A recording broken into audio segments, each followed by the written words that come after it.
Hello everybody, my name is Matt and you're watching JDM Simulations. Today we're going to be doing something quite different from what we've ever done on this channel. On request, somebody asked me to do a failure of an engine on the PMDG 737, actually, NGX. And I was going to do that on that aircraft, but what I decided was to do it on the 777 200s from PMDG, because I figured if I can get the checklist in it, it'll be much more realistic to what actually goes on, rather than me just securing the engine as one might do without a checklist. So we are actually just coming out of Dubai. Sorry for that graphical glitch right there. Usually sorts itself out as soon as we get outside the cockpit. Really beautiful aircraft. I can't get over how pretty it is. But anyway, like we were saying, we are just coming out of Dubai International Airport, and we're set to enter one of the standard terminal arrival routes in about 7 minutes. So our plan is to join the route, fly the route for about 5 to 10 minutes, not 5 to 10 minutes, sorry, about 2 minutes, and then engage a left engine failure. And I already have the thing set up here, our checklists, in order to secure the engine and figure out what's going on. After that, we'll have to finish off with the approach with the engine that is currently not working. And we're gonna all be doing this while we're descending into the destination, while we're preparing to land. So there's going to be quite a bit of things going on. We're going to be able to talk through it and figure out what's going on, and get it all figured out. What is this? Flaps. I'm going to do... let's just take off. Oops. I meant to press approach. Whoops. I guess I was so confused there. We're going to actually keep our flaps rather high today, because we're going to be losing an engine, and we don't want to be high up on the throttles trying to maintain our speed. But like I was saying, sorry, not like I was saying, but something I wanted to say was that I apologize for the lack of videos lately. I know I've spoken about it, that playing sports has just been a lot lately, and that's pretty much the reason why I haven't been able to do that much videos, but it's going to go back to normal like it was before now, now that the season for lacrosse is over, and I plan on getting a lot more videos out. And I've been doing videos, so when I've had time on the weekends and stuff, I've been doing videos, but it takes a lot of time to render them. So I have a bunch of videos that are ready to go. They just haven't been rendered, and the problem is that takes so much time on my computer. It's either I have to stop flight simming and render, or I have to render and I can flight sim and not render. And when I was in the season and I was getting such little flight time, I figured, just fly as much as I possibly can, and if I can render, I can render. If I can get enough time, I will. If I can't, I can't. So I got about 2 videos done during that entire season, which is really sad, so I apologize for that. But now we'll ramp back to what usually our videos are like. So we're scheduled to be there in about 3 more minutes to begin in the star. Activate in 8 minutes. No, yes. No, why didn't that start? Whatever. You know what I'll do? I'll just wait, and then I'll just activate it myself. It's going to be an engine 1 flame out, so we'll get a problem. So it's like as if something got hit into the engine. Our engine will flame out, EGC, everything will go up, and then go back down. And then we'll have to work on doing that. I'm sorry, I forgot to take off the settings for this. So unless I can close that. Oh, okay, never mind. That's not a thing anymore. So we have Rex going on in the background right now, which is great. Gotta love Rex. Nice haze out here that Rex is providing for us at the moment. Looks really nice with the all-white Aerologic livery. If you come over here, it gets really bright. So that's cool. Love this aircraft. It's awesome. And this livery, I think it's pretty. Oh, I guess it's pretty, yeah. And please be nice as far as computer performance. We're really in an extremely dense scenery area because of the scenery I have here, and a really powerful aircraft as far as very, very complex aircraft at that. And then as well, we also have the added fact that we are using fraps. So all this stuff going on, computer's actually performing pretty well after some tweaks I put in. That's why my performance has been really bad lately. I completely forgot a tweak, which is the affinity mask, which did not allow the game to be spread out on all my cores. So I was getting really bad frame rate, and I forgot to put that in after I partitioned my hard drive, and I put that in the discussion on my channel, or on the channel, our channel I should say, that you will see. And I'm thinking of, whatever, it's not worth it at this point. I've been thinking about starting some new series. What I really want to know is if you guys want me to do anything specifically. If you could just let me know, that would be great. But if you guys can't give me anything, then so I forgot that I had no lights on. It looks a little bit more realistic now. If you have any ideas as far as what we can implement into our videos, or not videos, but what we can implement as new series, please let us know. If we want to see anything in particular, I was thinking about doing maybe a sorry, there's a truck backing up in front of my house. I was thinking about doing a cargo pilot video. It's a cargo pilot's an add-on for Flight Sim, which makes you cargo pilot. We can do just recurring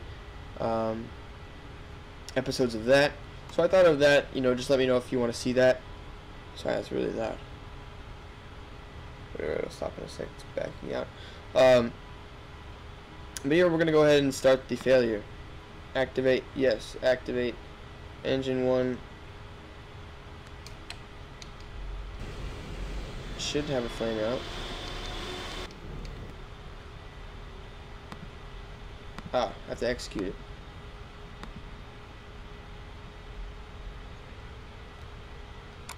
Here goes engine 1.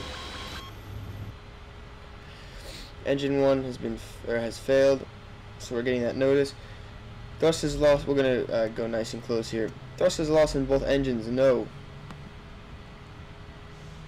Left auto throttle switch. Confirm off. Thrust lever. For engine 1, confirm.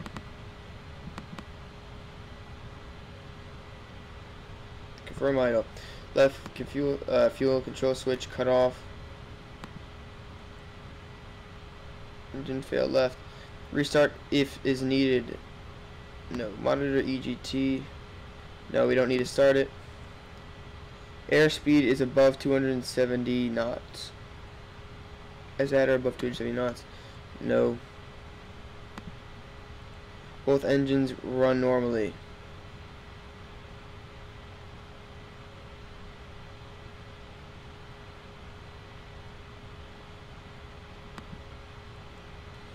Start that on. We're going to start the APU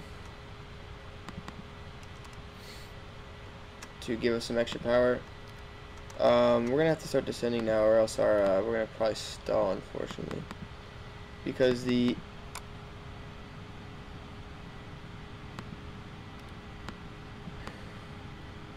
going to start descending anyway to be able to land. We need to be above flight level 60 for the second to next waypoint. So we're going to start descending rather rapidly to keep our airspeed kind of rather high. So we're going to go down and start adding some flaps to be able to maintain a lower speed. Transponder mode, TA only. I believe it's not set on anything. Where are you? TA only. Plan to land at the nearest suitable airport. Yes. Landing flaps 20. Yes. Now to number 6. End prox flap override switch. Ground proximity flap or override switch. Where is that? Ground proximity flap. Never heard of that. Literally never, not once. Ground proximity, runway override. That's checked on override. I just did override. I don't know if that was the wrong one. I don't know if the flaps are over here. Probably that one. No, I guess not. So we're descending now. I'm just trying to maintain everything while we are descending. Getting kind of fast here. We've got quite a bit to go as far as the approach goes, so we don't want to. We might cut the approach a little bit and request a shorter approach. Maybe it's on here. Where is the flaps? Where are the flaps, I should say? Let me see if I can get the overhead on a 2D panel. Where are you? Not there, not there. Maybe they don't have 2D panel.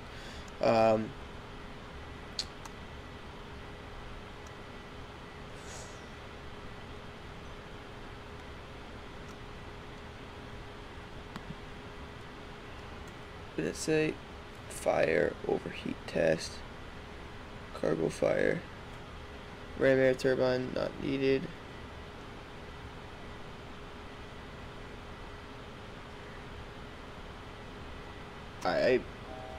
Okay, I don't know where to find this one, so I guess that one's gonna be left not done, because I seriously have zero idea where this is. Landing using flaps 30. Using flaps 20, VRF 20, and VRF 20 for landings, and flaps 5 for go around. Alright, we're going to get auto brake of 2. And for now, we're actually pretty good. As you can see, you know, the engine is not creating any thrust. It is creating thrust, albeit not a lot. It is at about 11 and 1. Our right engine is going to start to pick up here to try and maintain when we get down to our selected speed. But it is creating thrust because we are still moving through the air, so those front the front fans will start spinning and therefore spinning the entire engine at the same time. So I don't know if I don't know where. I've never heard of this button, so I'm just assuming that, you know, it's not something I'm going to find. It's not up here. There's nothing about flaps.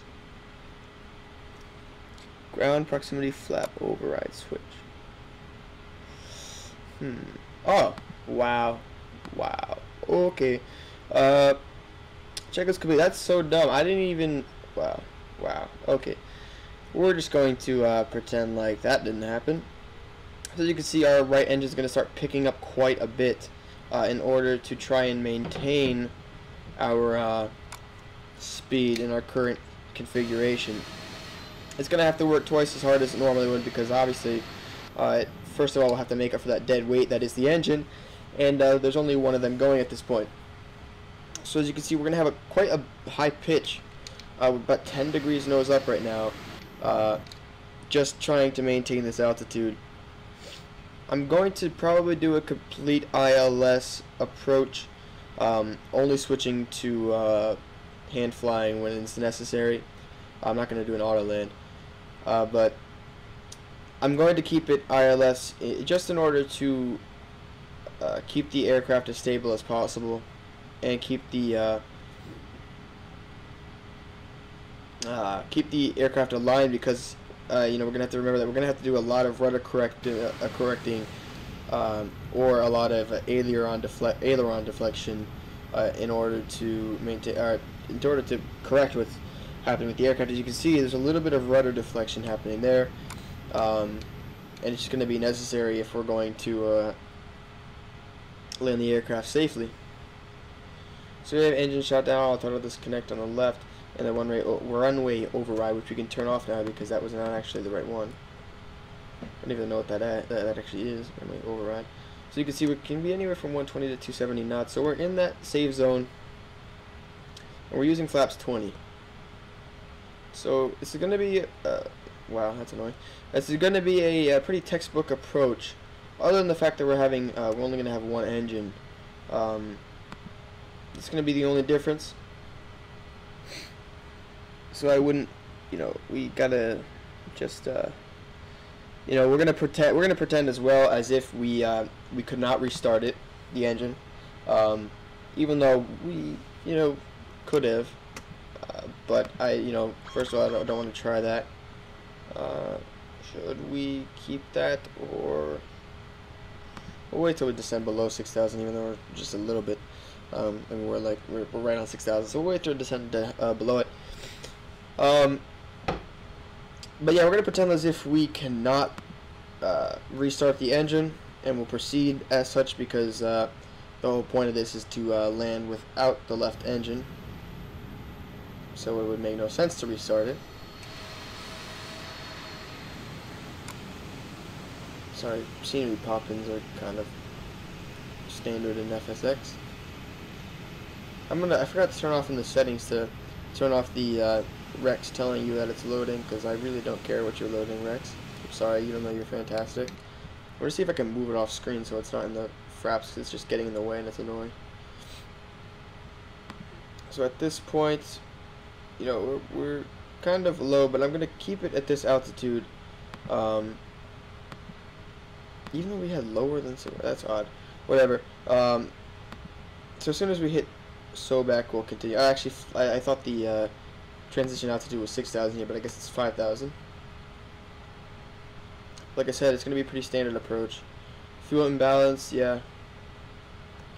What I'll do is I'll set on the crossfeed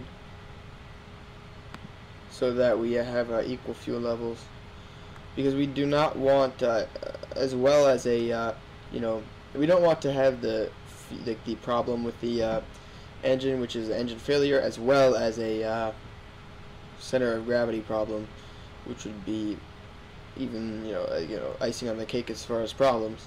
So we're going to try and keep that crossfeed on, so that any fuel that is going through any fuel that's in here will go into this to balance out the fuel. So the crossfeed is on. I'm going to see if I can move this up. No, I can't. Move it down.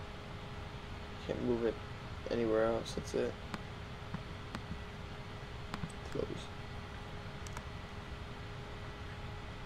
So not too long to go now. About 40 miles of just distance. 4 miles separated by each of these. 40 miles will not take long. We'll be there in about 7 minutes. So that's good. So look over at beautiful Dubai scenery by Fly Tampa. One of my favorite scenery approaches that I've made. I never used to come to Dubai, but now I come all the time. I'm sorry for these scenery errors. I don't know why those keep happening. I've never had that problem. So we're going to start descending to 5,000 for Rarick as soon as we pass Alnet. We'll go for Alnet because we're going, each of these is only separated by 4 miles, so 8 miles should be enough for 1,000 feet. Especially on one engine, I don't want to go through super descents to upset the airspeed more than anything. Because here it's important that we have balanced airspeed throughout the entire approach. I'm going to start putting in flaps just in order to give ourselves as much lift as we possibly can, as we can have, and allow ourselves to get as slow as we possibly can. Because if something else happens, say we lose a second engine, or we have another malfunction, we want to be able to maintain the lowest speed while retaining our lift. We get down to 175. You can see those pallets inside. So there's the airport, going to be on 12 left. which is obviously the left of the 1-2 runway, which is, well, the left of the right one, if that makes any sense. Fuel imbalance still, but as you can see, the fuel quantity from the left engine is still going into the right engine. And I don't know why there wasn't a cross-feed engage on the failure checklist, so I forgot to do that, but it would make sense to have done that by the start so that it wouldn't be a big imbalance by the time it got to now. But going well overall. I'm definitely interested in doing more stuff like this. I think it tests piloting skills and it adds a kind of difficulty that usually we do not see in flight sim, because we're so used to having a lot of automation and ease while flying these aircraft. Maybe 2,000 or above for the next one. Just gonna go in the front so that you don't see these glitches.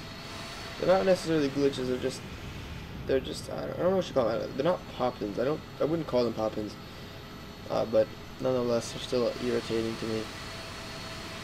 Promise it's not the computer. It's just flight sim. Flight sim is the problem all the time. Come on. So as soon as we hit allnet at 1 mile, we'll put our descent in now, and we won't start it just yet. And we'll put in our runway heading 120, 123, and we'll have that to hold when we are starting our approach. So allnet is passed. Vertical speed, we're going to go at about 1,200 or 1,000 to 1,200 feet per minute is good for now. I've also contemplated doing more propeller aircraft as far as actual flying videos, because I feel like it's kind of a thing I don't really touch on usually, because I'm usually all about the airlines and airliners. So I think that it's definitely a huge part of the sim, and I feel like I should probably touch on that stuff and do reviews for that stuff. I know I've done it before, but it's really not that much. And I feel like if I'm gonna do this stuff, I should definitely do the other side of the sim, which is a huge part anyway. And so I know a bunch of simmers that only use general aviation aircraft. So it's important to get both sides for people that like both stuff. I mean, both things. And I fly a general aviation aircraft anyway, so I have no bias towards general aviation. And I like, in fact, quite a lot flying general aviation in the sim, especially if they're good quality. Also, a bunch of news that I've heard lately. A bunch of aircraft are coming out. A bunch of aircraft are in development. One I'm excited about is the Hawker 850 XP from Coronado, which is going to be their first non-lightweight jet. I know that their first jet was the Phenom. Phenom. I've heard people say Phenom, but that doesn't sound right to me. Phenom. And the Phenom was very popular, and it's still, I mean, it's not old at all. It's very popular, and people like it a lot. So, it's going to be their first non very light jet, like the Phenom is.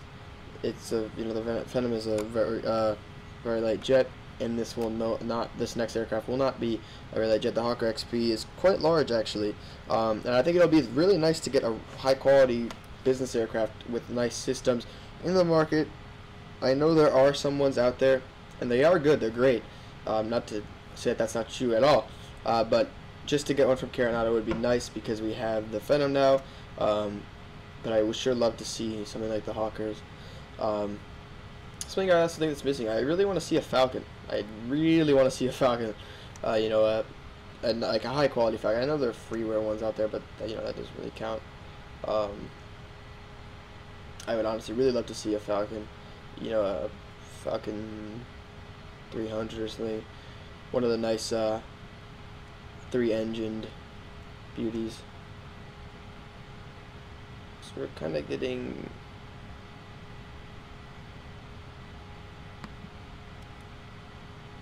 in the glide slope now, because we're getting a bit higher than the glide slope, and I might have to go manual here at some point.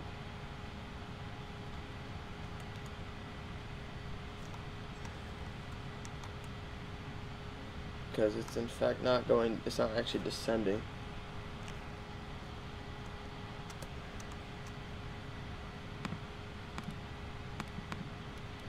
Right here, I'll disengage autopilot and keep the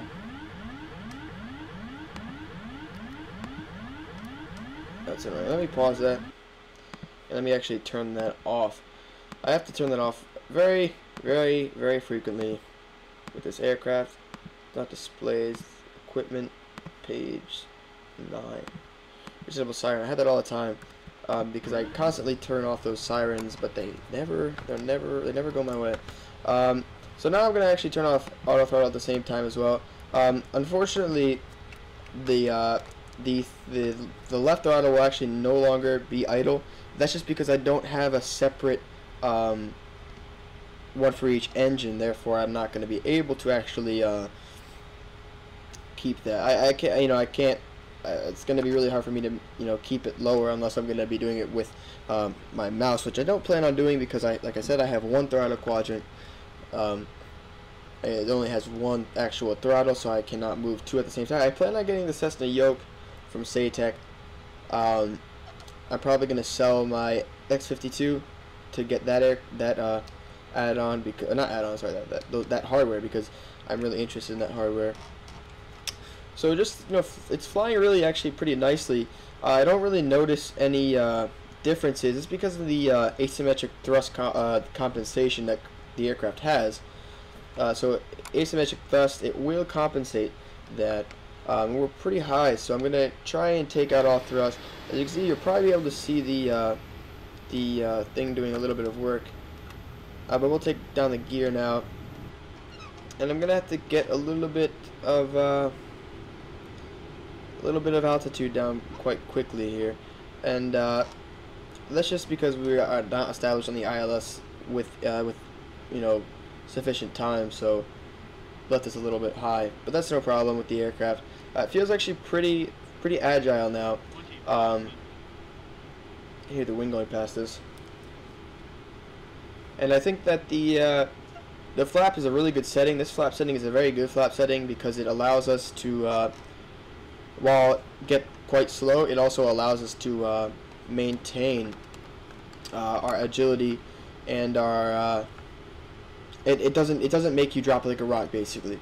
If you go flaps full on this, I would be fighting with the throttle, and this flap setting really gives us an opportunity to not fight and land with a nice flap setting that is going to keep our approach very stable and all of the above.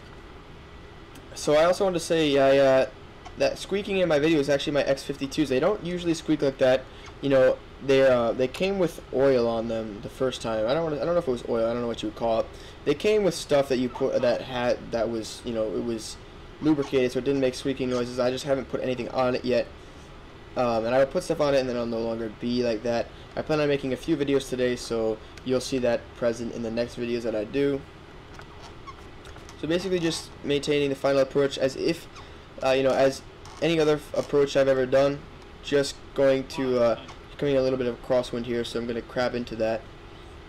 Like I said, the asymmetric thrust compensation is really good at keeping this aircraft nice and stable. Remember, this is all hand flying. This is this is not autopilot flying, so it does a really good job at keeping that thrust compensated. So I'm going to keep this thrust in here, not to slam the aircraft on the ground. At 50, I'll take out thrust. 50, 40, 30, 20, 10. There's a little bit too much thrust in that one. Here come the wheels. I'm going to keep the nose off for a little bit, just because I don't want it to slam to the ground. And because it's we're reversing, we're going to go hard to the right. Don't worry, by the way, that was not the aircraft just makes that sound every single time it hits the ground, the nose. So yeah, there was a little bit of floating there. That was just because of the aircraft, you know, having a little bit too much thrust, and we actually had quite an increase in descent rate when we were on our final approach. Now, something that's funny is it's literally impossible to taxi with this, as you were getting so much pushover from the left side. As you can see, if I just leave it here, that it'll from the right side. I'm sorry, it'll really just push the aircraft all the way to the right. So I'm gonna not, you know, I'm not gonna. Where did that go? Oh, it's just up automatically. I'm gonna exit the runway. There's the asymmetric thrust compensation there, I believe. So I'm going to just exit the runway here. I'm going to give myself quite a bit of thrust here just to be able to keep some ground speed in order to leave the runway. As you can see, we drop ground speed ridiculously quickly. Yeah, so I hope you enjoyed. It was a nice quick video, but really showcased what happens with the aircraft when you put it in situations and how it really reacts and is modeled to do this.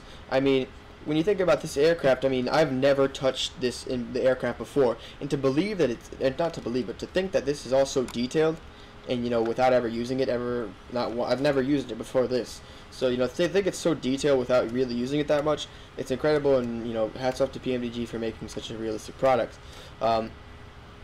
Anyway, other than that, that's pretty much it. I hope you guys enjoyed it. If you want to see more like this, just look ahead, and I will see you guys next time.